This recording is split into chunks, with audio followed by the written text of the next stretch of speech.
ಬೆಂಗಳೂರಲ್ಲಿ ಆಲ್ಮೋಸ್ಟ್ ಎಲ್ಲಾ ರೋಡ್ಗಳು ಗುಂಡಿ ಬಿದ್ದಿರ್ತವೆ, ರೋಡ್ಗಳು ಕೆಟ್ಟೋಗಿರ್ತವೆ. ಈ ತರ ಸಮಯಗಳಲ್ಲಿ ನೋಡಿ, ಈ ತರ ಗಾಡಿಯವ್ರು ಬರ್ತಾರೆ.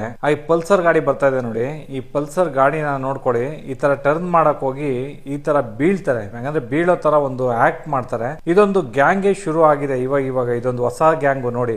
ಆಲ್ರೆಡಿ ಅಲ್ಲಿ ಕಂಬ ಹತ್ರ ಒಬ್ಬ ನಿಂತಿದ್ದಾನೆ ಔತ್ಕೊಂಡು. ಆದ್ರೆ ನೋಡಿ, ಈ ತರ ಗಾಡಿ ಬೀಳ್ತಾ ಇದ್ದಂಗೆ ಎತ್ತಕ್ಕೆ ಅಂತ ಬರ್ತಾರೆ. ಎತ್ತುತ್ತಾ ಇದ್ದಂಗೆನೆ ಈ ವ್ಯಕ್ತಿ ಹೆಲ್ಪ್ ಮಾಡಕ್ ಹೋಗಿದ್ನಲ್ಲ, ಆ ವ್ಯಕ್ತಿದು ಮೊಬೈಲ್ ನ ಎತ್ಕೊಂಡ್ಬಿಡ್ತಾರೆ ನೋಡಿ. ಆರಾಮಾಗಿ ಕೂತ್ಕೊಂಡು ಹೋದ. ಅದಕ್ಕೋಸ್ಕರ ನಿಮ್ಮ ಮನೆ ಹತ್ರನು ಈ ತರ ಮಾಡೋರು ಇರ್ತಾರೆ. ದಯವಿಟ್ಟು ಯಾರು ಹೆಲ್ಪ್ ಮಾಡಕ್ ಹೋಗ್ಬೇಡಿ. ಏನೋ ಅಯ್ಯೋ ಪಾಪ ಗಾಡಿ ಬಿತ್ತಲ್ಲಪ್ಪ ಎತ್ತನ ಅಂತ ಹೋದ್ರೆ ಮೊಬೈಲ್ ಗಳನ್ನೇ ಕಳ್ತನ ಮಾಡೋ ಅಂತ ಒಂದು ಪರಿಸ್ಥಿತಿ ಬಂದಿದೆ ಇವ್ರದ್ದು.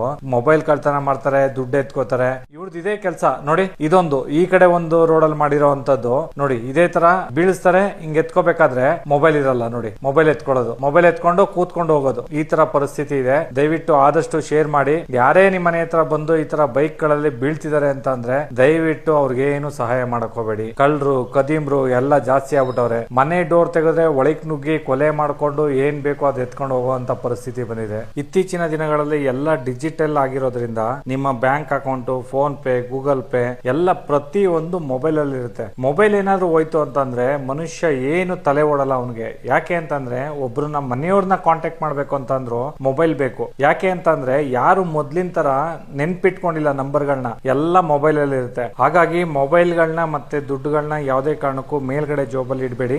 ಯಾವ ಜೋಬಲ್ಲಿ ಇಟ್ರು ಕಳ್ಳರು ಕಳ್ತನ ಮಾಡೋರು ಮಾಡ್ತಾರೆ. ಆದ್ರೆ ಕೇರ್ಫುಲ್ ಆಗಿರ್ಬೇಕು ಅಷ್ಟೇ. ಆದ್ರೆ ಇಂಥ ಕೆಲ್ಸಗಳನ್ನ ಆಗ್ಲೊತ್ತಲ್ಲೇ ಕೊಲೆ ಮಾಡ್ತಾರೆ, ದರೋಡೆ ಮಾಡ್ತಾರೆ, ಈ ತರ ಕಳ್ತನ ಮಾಡ್ತಾರೆ, ರಾಬ್ರಿ ಮಾಡ್ತಾರೆ ಅನ್ನೋದಾದ್ರೆ ಇವ್ರಿಗೆಲ್ಲ ದೊಡ್ಡ ದೊಡ್ಡ ಕಾಂಟ್ಯಾಕ್ಟ್ ಗಳು ಇರ್ತವೆ. ಹಾಗಂದ್ರೆ ಜೈಲ್ಗೆ ಹೋಗಿದ ತಕ್ಷಣ ಬಿಡಿಸ್ಕೊ ಬರೋ ಅಂತದ್ ಇರ್ತಾರೆ. ಮತ್ತೆ ಲೋಕಲ್ ಪೊಲೀಸ್ ಅವರು ಕಮಿಷನ್ ತಗೊಂಡು ಬಿಡೋ ಅಂತದಿರುತ್ತೆ. ನ್ಯಾಯಾಲಯ ಇಂಥವ್ರಿಗೆಲ್ಲ ಕಠಿಣವಾದ ಶಿಕ್ಷೆ ಕೊಟ್ರೆ, ಒಂದ್ 20 ವರ್ಷ 30 ವರ್ಷ ಜೈಲ್ಗೆ ಹಾಕ್ಬಿಟ್ರೆ ಇದೆಲ್ಲ ಸ್ವಲ್ಪ ಕಡಿಮೆ ಆಗುತ್ತೆ. ಕಾನೂನ್ಗೆ ಭಯನೇ ಇಲ್ಲ, ಒಂದು ಕೋರ್ಟ್ ಜಡ್ಜ್ಮೆಂಟ್ ಗೆ ಭಯನೇ ಇಲ್ಲ, ಪೊಲೀಸ್ಗೆ ಭಯನೇ ಇಲ್ಲ ಅಂತ ಪರಿಸ್ಥಿತಿ ಬಂದಿದೆ ಈಗಿನ ಕಾಲ. ಯಾಕೆಂದ್ರೆ ಬರೀ ದುಡ್ಡಿಂದ ನಡೆಯುತ್ತೆ. ದುಡ್ಡೊಂದಿದ್ರೆ ಏನ್ ಬೇಕಾದ್ರೂ ಮಾಡ್ಬೋದು ಅನ್ನೋದೊಂದು.